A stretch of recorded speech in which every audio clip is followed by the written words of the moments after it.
मां हूं, धरती मां। भाग्य की बंद मुट्ठी में किसके लिए क्या छिपा है, ये कोई नहीं जानता। इसका पता तो उसी समय चलता है जब ये मुट्ठी खुलती है। नियति और होनी पर किसी का बस नहीं। अपना लेख केवल विधाता ही पढ़ सकता है। श्रवण कुमार के माता पिता ने राजा दशरथ को पुत्र वियोग में तड़प तड़प कर जान देने का श्राप दिया था।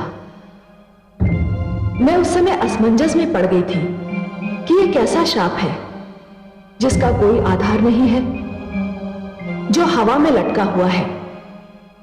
क्योंकि दशरथ को तो महारानी कौशल्या और सुमित्रा कोई संतान ही नहीं दे सकी थी।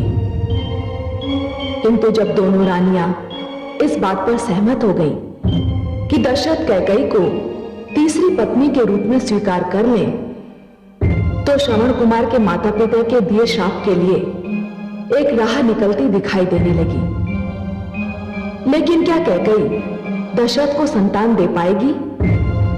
क्या दशरथ के आंगन में सचमुच बच्चों की किलकारियां गूंजने लगेंगी, या उन्हें कुछ और करना पड़ेगा? मैं भी ये जानने को उत्सुक हूं।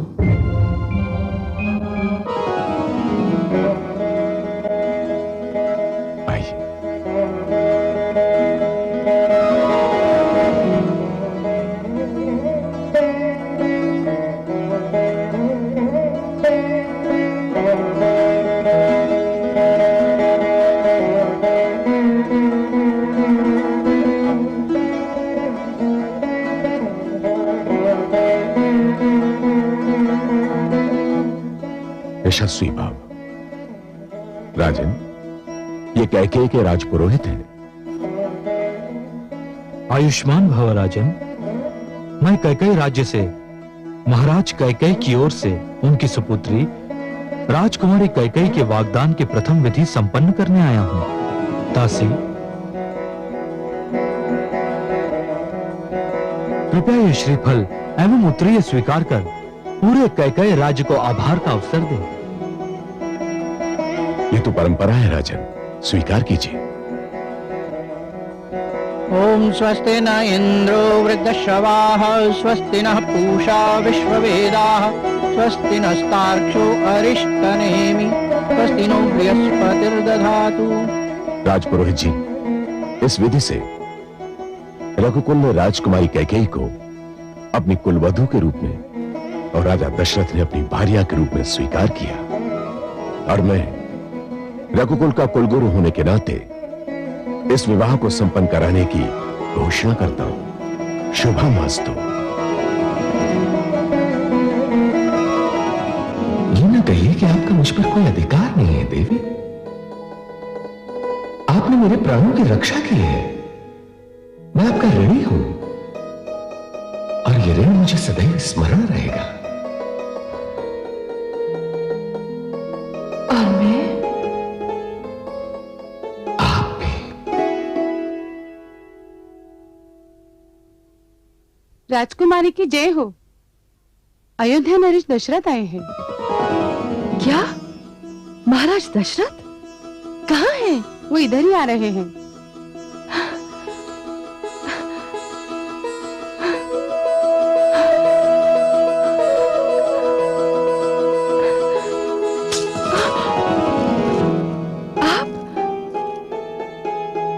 मुझे देखकर आश्चर्य हो रहा है देवी। आश्चर्य?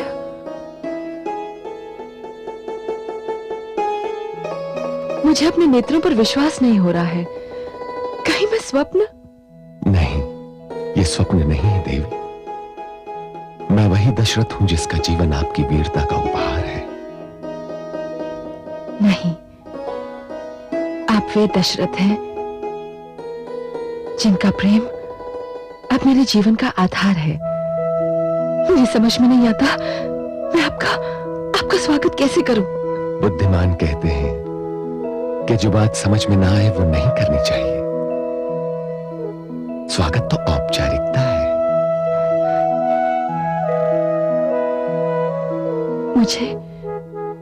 मुझे विश्वास नहीं था कि आप इतनी शीघ्र लौट आएंगे। और मुझे हर पल स्मरण था कि यहां मेरी प्रतीक्षा की जा रही है, और यह भी स्मरण था कि यहां कौन मेरी प्रतीक्षा कर रहा है। मेरे नेत्रों पर आपके चित्र और मन पर आपकी स्मृति का सर्वाधिकार हो चुका है राजन।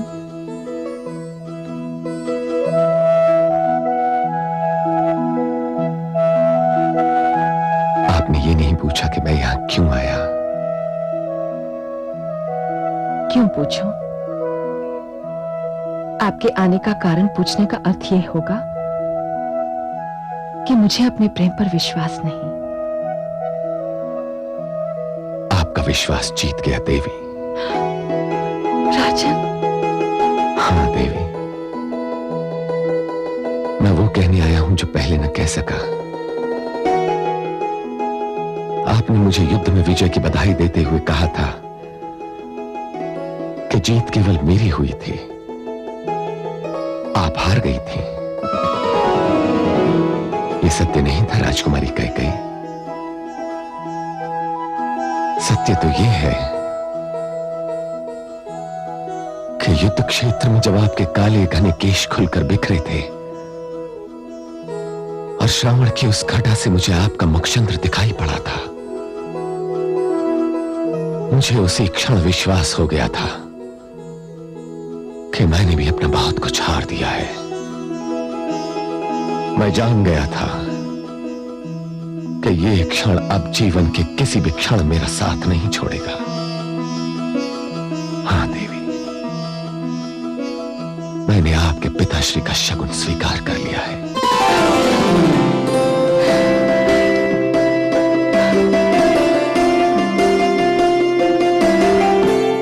राजन, मुझे ईश्वर ने हृदय इसीलिए दिया था ताकि मैं उसे आपके चरणों में रख दूं।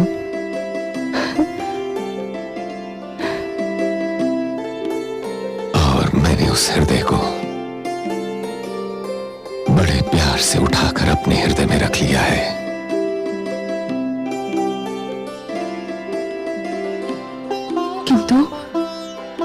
किंतु राजन, मैं समझ गया कि आप क्या जानना चाहती हैं। सुमित्रा और कौशल्या ने क्या कहा, ये मैं आपको नहीं बताऊंगा। बस इतना ही कह रहा हूं कि वे दोनों व्याकुलता से आपकी प्रतीक्षा कर रही हैं।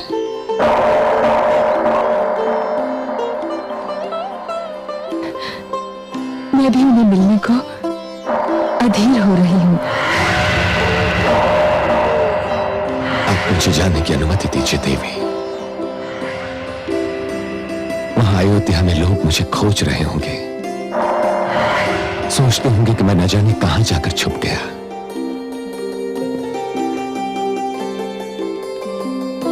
अयोध्या वाले शीघ्र ही जान लेंगे कि आप केवल मेरे हृदय में ही छिप सकते हैं।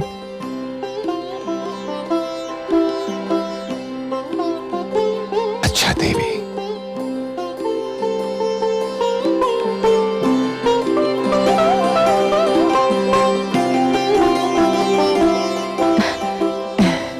महाराज, ये मेरी धाइना मंत्रा है। मैंने इसी की गोद में अपनी आंखें खोली थी। मंथरा ने मां बनकर पाला है मुझे। दाई मां को मेरा प्रणाम। तेजस्वी भव, यशस्वी भव, दीर्घायु भव। ईश्वर संसार की सारी प्रसन्नताएं आपके चरणों में रखते। मैं जानती थी जिसे मेरी राजकुमारी ने चुना होगा वो ईश्वर के भंडार का सबसे अनमोल रत्न होगा। महाराज, मैं अपनी राजकुमारी के चुनाव पर बलिहारी जाऊं।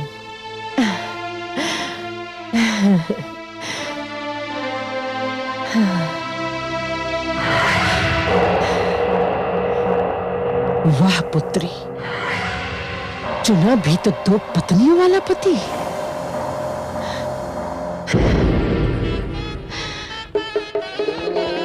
स्वस्ति न इंद्रो वृद्धश्रवाः स्वस्ति नः पूषा विश्ववेदाः स्वस्ति नस्तार्क्ष्यो अरिष्टनेमि स्वस्ति नो बृहस्पतिर्दधातु।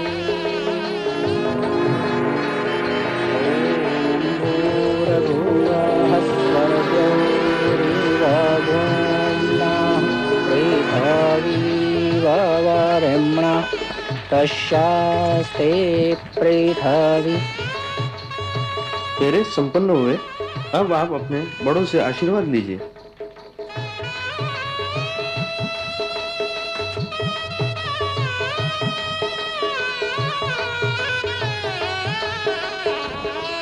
आयुष्मान भव, आयुष्यमती भव। हे महाराज, मैंने अपनी पुत्री को बड़े लाड़ प्यार से पाला है। कभी कोई ऐसा अवसर नहीं आने दिया कि इसकी आंखों में अश्रु छलक पड़े। मैंने इसकी हर इच्छा पूरी की है। आज ये मुझसे विदा हो रही है तो मेरा हृदय फटा जा रहा है। मेरी पुत्री का ध्यान रखिएगा महाराज।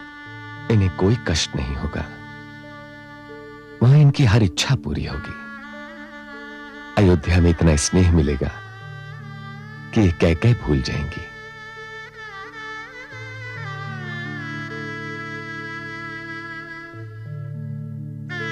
एक और विनती है महाराज। आदेश करें। मैंने आपको बताया था कि मंथरा ने मां बनकर मेरी पुत्री को पाला है। मुझे भली भांति ज्ञात है। यदि आपको आपत्ति न हो तो मैं मंथरा को कैकेयी की देखरेख के लिए आपके साथ भेज दूं। आपत्ति? मुझे हर्ष होगा।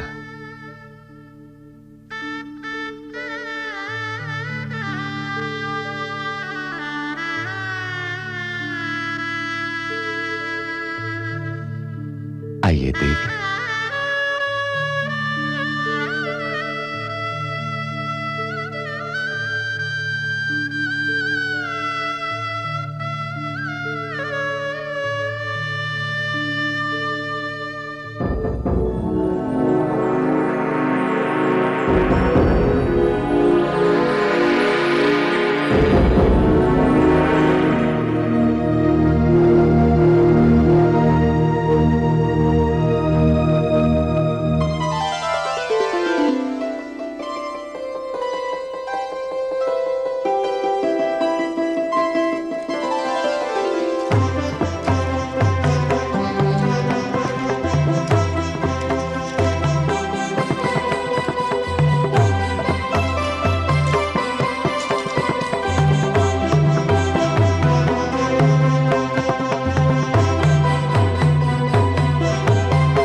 हे रानी कैकेयी, सूर्य वंश में, इक्ष्वाकु वंश में तुम्हारा स्वागत है।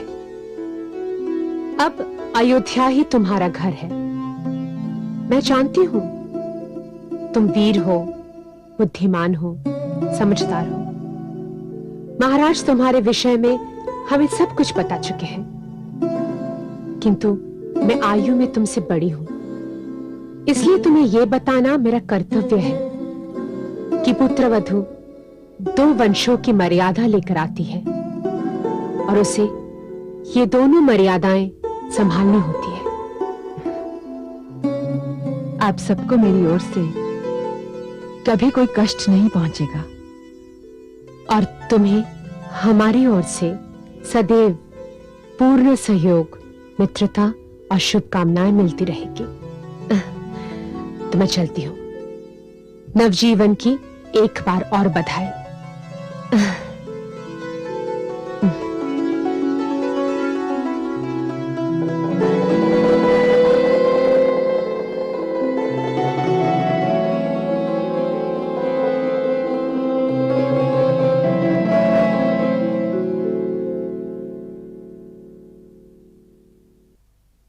स्वामी, मुझे आपसे ये कहने की आवश्यकता तो नहीं,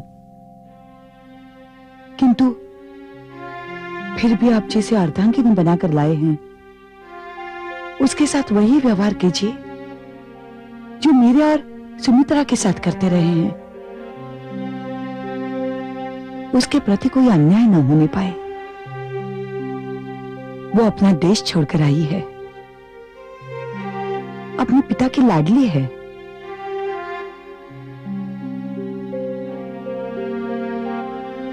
आप महान हैं। पटरानी होते हुए भी कैकेयी के प्रति जो प्रेम और स्नेह का प्रदर्शन आप कर रही हैं, ये गुण हर स्त्री में नहीं होता। साधारणतया एक स्त्री दूसरी स्त्री को अपने अधिकारों का एक अंश भी नहीं देती, और आप। मुझे सूर्यवंश और इक्ष्वाकु वंश का हित अपने हित से अधिक प्रिय है महाराज। ये आग्रह मैं और मेरे साथ बहन सुमित्रा केवल इसलिए कर रही है कि रघुकुल को उत्तराधिकारी मिल जाए। कौन जाने, राजकुमारी कैकेयी रघुकुल के लिए एक वरदान सिद्ध हो। अब जाइए महाराज, राजकुमारी कैकेयी आपकी राह देख रही होगी।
मैं जानता हूं कि मैं आपके जीवन का प्रथम पुरुष हूं,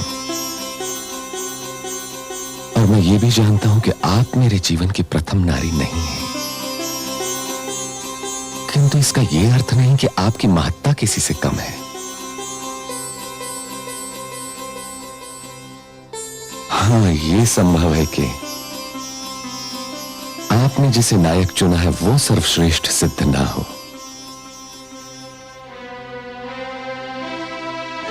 मैंने आपको अपने जीवन का महानायक चुना है महाराज। सर्वश्रेष्ठ कौन होता है, क्या होता है, इसकी व्याख्या केवल मैं कर सकती हूं। यह अधिकार मेरा है।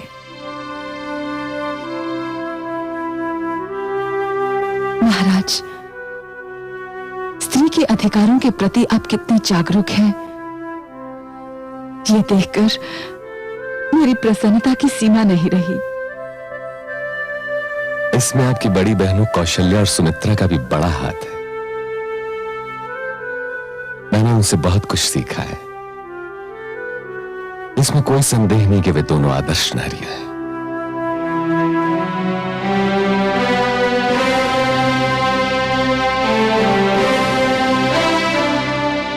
महाराज, इस कुल में आने से मैं धन्य हो गई।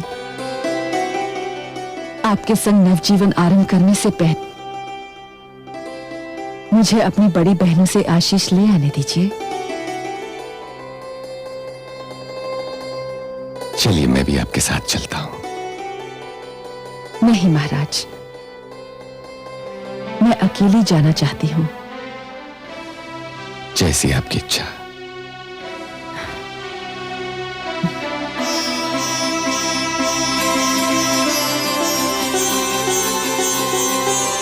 कैकेयी केवल आयु में छोटी नहीं, बहुत भोली भी है। और प्रसन्नता की बात यह है कि उसके मन में हम दोनों के प्रति बहुत आदर है। मुझे भी वो पहली दृष्टि में ही भा गई। ईश्वर करे वो महाराज के वंश को हरा भरा बना दे। इस भवन में किसी नवजात शिशु की किलकारियां गूंजने लगे। ऐसा ही होगा दीदी। सत्य कहते हो सुमित्रा, यदि कैकेयी के गर्भ से शिशु जन्मा तो मैं उसे अपनी संतान समझकर कलेजे से लगा लूंगी।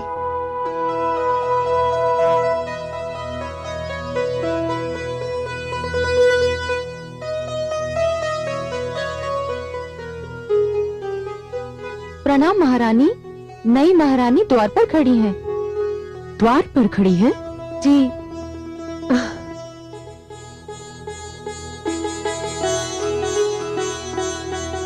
तुम यहाँ क्यों खड़ी हो? अंदर आओ। आओ।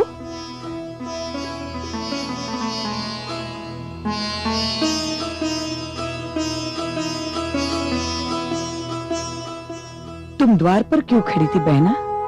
भीतर आना चाहिए था। मैंने सोचा कदाचित आप दोनों कुछ निजी बातें कर रही हैं। अब यहाँ ऐसे कोई निजी बात नहीं होगी छोटी रानी जिसमें तुम सम्मिलित ना हो। अब तुम हम सब के जीवन का अंश हो। नवजीवन आरंभ करने से पहले मैं आप दोनों का आशीर्वाद लेना चाहती थी।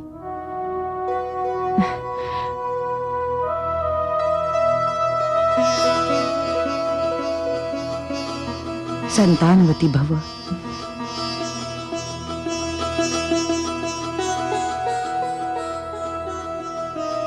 सौभाग्यवती भव।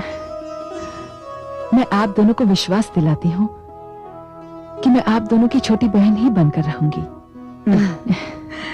और हम दोनों तुम्हें विश्वास दिलाते हैं कि हम तीनों बहनों की भांति मिलकर रहेंगे।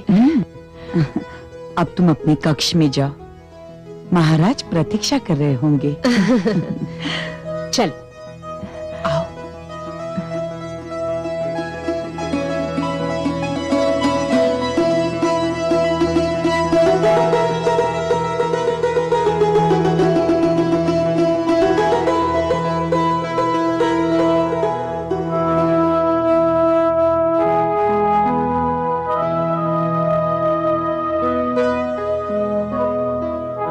वास्तव में बहुत प्यारी और बहुत भोली है। सत्य कह रही हो दीदी।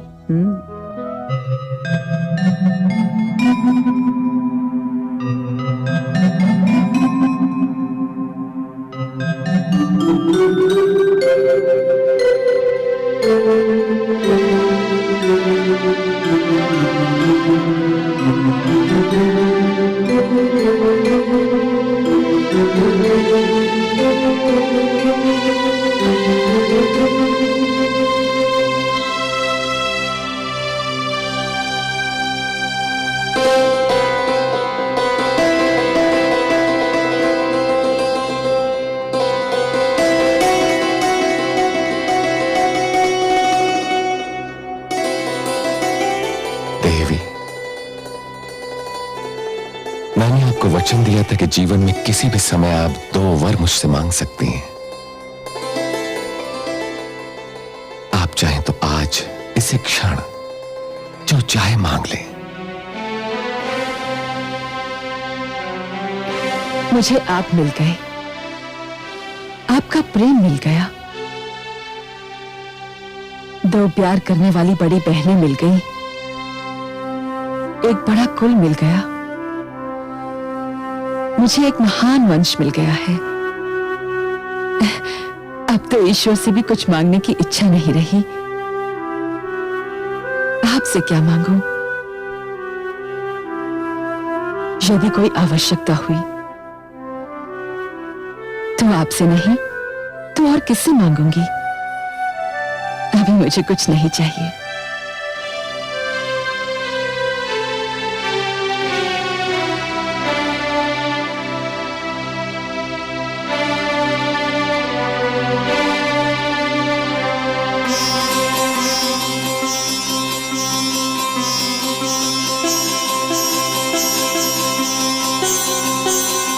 तो फिर ये तुच्छ भेंट स्वीकार कीजिए।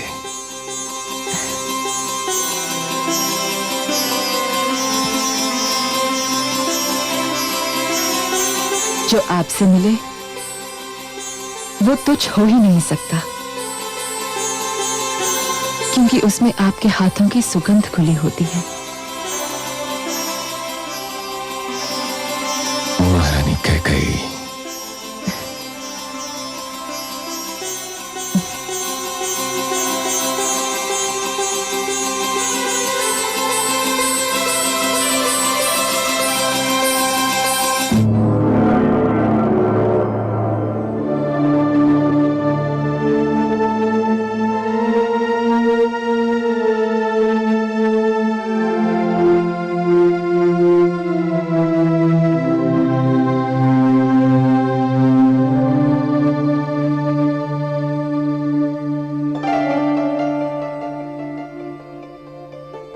बड़े गहरे चिंतन में डूबी हुई दिखाई दे रही है महादेवी।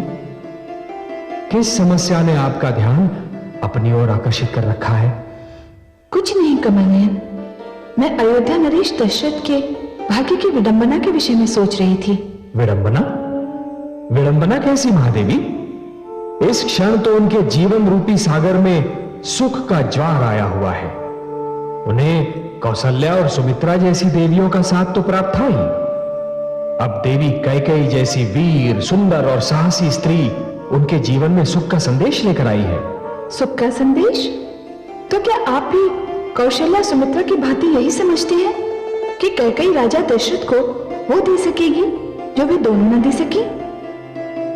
कैकेयी राजा दशरथ को संतान दे पाती है अथवा नहीं, ये तो केवल विधाता जानते हैं महादेवी। परंतु इसमें चिंता की क्या बात है? मुझे चिंता है सर्वेश्वर, मुझे चिंता है। यदि दशरथ को संतान नहीं मिलती है तो उन्होंने आज जिस सुख का अनुभव किया वो क्षणिक सिद्ध होगा, और यदि उन्हें संतान मिलती है तो श्रवण के माता पिता का श्राप उनकी ताक में है। आपकी चिंता सर्वथा उचित है महादेवी। श्रवण के माता पिता का श्राप उनके दुखी हृदय की पुकार था, और आप तो जानती हैं महादेवी कि दुखी हृदय की पुकार अपना रंग दिखाए बिना नहीं रहती।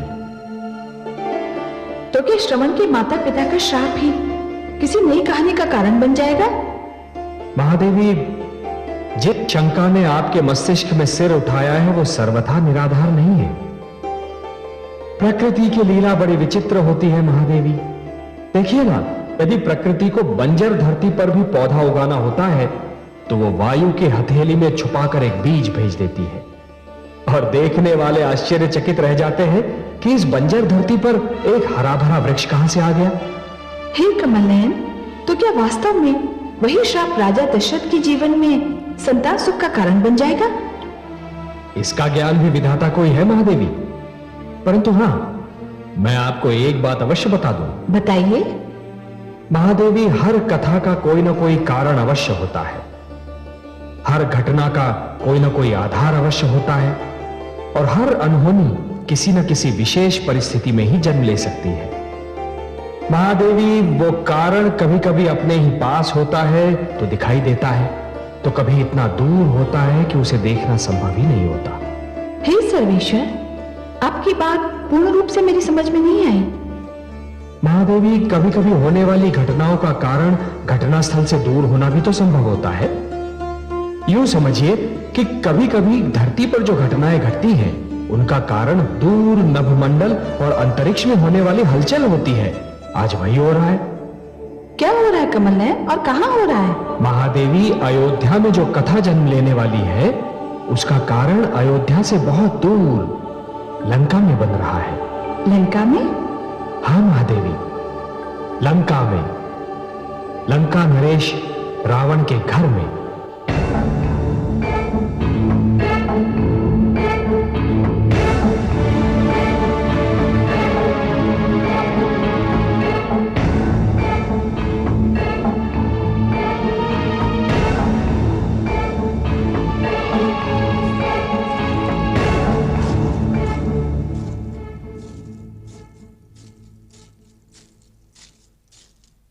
आइए महारानी, विराजिए।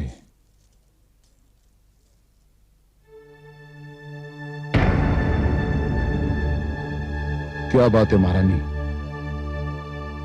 आज आप खिन्न और दुखी दिखाई दे रही हैं। हाँ स्वामी, मैं दुखी अवश्य हूं। मैं आपके दुख का कारण जानता हूं।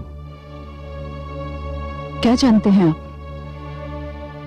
आप मेरे उस दिन के व्यवहार से दुखी हैं जब मैंने युद्ध भूमि से लौटकर आरती का थाल फेंक दिया था, दीप बुझा दिए थे। महारानी, मैं उस दिन के व्यवहार की क्षमा मांगता हूं। मुझे विश्वास है कि आप समझ गई होंगे कि उस समय मेरी मनोस्थिति क्या रही होगी। दशरथ के हाथों पराजय ने मुझे अत्यंत हताश कर दिया था और उसी आवेश में आकर मैं आपका तिरस्कार कर बैठा। स्वामी, वो हमारे घर की बात थी। मैंने आपके क्रोध का कारण जानकर उस बात को भुला भी दिया। तो फिर अब क्यों दुखी दिखाई दे रही हैं? इसका कारण बाहर की बात है स्वामी। घर के भीतर की बात दब सकती है, दबाई जा सकती है, किंतु बाहर की बात न दब सकती है न दबाई जा सकती है। वो वायु के कंधों पर सवार होकर सारे संसार में फैल जाती है। महारानी मंदोदरी, मैं जानता हूं कि आप महान बुद्धिमान हैं। मुझे आपकी बुद्धिमत्ता में कोई संदेह नहीं है, परंतु आप जो कह रही हैं वो मेरी बुद्धि में नहीं समा सका। क्या आप अपनी बात के लिए स्पष्ट और सरल शब्दों का चयन नहीं कर सकती? मैं जानना चाहता हूं कि आपके दुख का कारण क्या है। स्वामी, कुछ ऋषि पत्नियां मेरे पास आई हैं। ऋषि पत्नियां आपके पास क्यों आई हैं? संभवतः इसलिए कि वो समझती हैं कि मैं नारी हूं और नारी होने के नाते मैं उनकी सहायता कर सकती हूं। क्या सहायता चाहती है वे आपसे? हे लंकेश, सुना है आपने ये आदेश दिया है कि हमारे राज्य की सीमा में जो भी ऋषि यज्ञ करेगा उसे कर भरना होगा। तो क्या राजा होने के नाते मुझे कर लगाने का कोई अधिकार नहीं है महारानी? अधिकार है स्वामी, पर कर उन पर लगाया जाता है जो कर भरने की क्षमता रखते हों, जो इस योग्य हों। ये दुखियारे तो दान दक्षिणा पर अपना जीवन व्यतीत करते हैं। ये कर भरने के लिए धनराशि कहां से लाएंगे? मुझे तो आपकी चिंता निराधार दिखाई पड़ रही है महारानी, क्योंकि इस समस्या का समाधान तो बहुत सीधा साधा है। वो क्या? ऋषिगण यज्ञ करना छोड़ दें, वे हमारे कर से मुक्त हो जाएंगे। आप उनसे ये कह रहे हैं कि वो अपना धर्म छोड़ दें? मैं उनसे ये कह रहा हूं कि लंका पर मेरा राज्य है, रावण राज्य, और मेरे राज्य में किसी को ऐसा कोई कार्य करने की अनुमति नहीं जो मेरी इच्छा से मेल न खाता हो। क्षमा करें लंकेश, किंतु प्रजा के किसी भी वर्ग से यह कहना कि वो अपना धर्म, अपने सिद्धांत त्याग दे, राजा की महानता के विरुद्ध है। और राजा की आज्ञा की अवहेलना प्रजा के किसी भी वर्ग के लिए दंडनीय है। यदि ऋषिगण यज्ञ करना चाहते हैं तो उन्हें कर देना होगा, और यदि वो कर नहीं दे पाते तो उन्हें दंड भोगना होगा। और वो दंड क्या होगा? कुछ अधिक नहीं महारानी, कुछ अधिक नहीं। आप तो जानती हैं कि मैं बहुत न्यायप्रिय हूं। जो कर नहीं देंगे अथवा दे नहीं पाएंगे, उनके शरीर से विशेष मात्रा में रक्त निकाल लिया जाएगा। सो बात बहुत सरल है। जो भी यज्ञ करना चाहे करे, उसे स्वतंत्रता है। मैं किसी की स्वतंत्रता को कुचलना नहीं चाहता। बस जो कर नहीं देंगे उन्हें रक्त देना ही होगा। क्यों, है ना न्याय संगत? हे ईश्वर, ये न्याय संगत है। ये न्याय संगत है। महारानी, आपसे मिलने जो ऋषि पत्नी आई हैं, उन्हें मेरी ओर से शुभ समाचार दे दीजिए कि मैंने उनकी समस्या का बहुत सरल समाधान बता दिया है। अब मुझे अनुमति दीजिए। बहुत सारे ऋषिगण पकड़ कर लाए गए हैं, मुझे उनको भी न्याय देना है।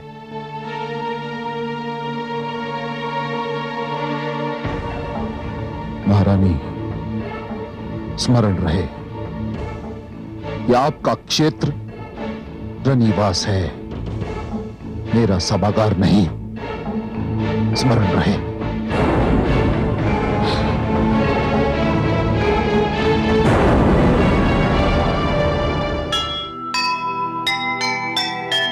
कर लेने के नाम पर बहे रक्त की धार, यह कैसा अन्याय है, कैसा अत्याचार। त्राही त्राही सब कर उठे, कांपे तीनों लोक, सबके सब पीड़ित जहां, कौन हरेगा शोक, कौन हरेगा शोक। जो सुनेगा ये पुराण, पाएगा सुख और ज्ञान, पाएगा सुख और ज्ञान। कर्म को ही धर्म जान, प्रेम की तू छेड़तान, प्रेम की तू छेड़तान। बीते युग बता रहे हैं, बीते युग बता रहे हैं, सत्य पथ पे चल सुजान। विष्णु पुराण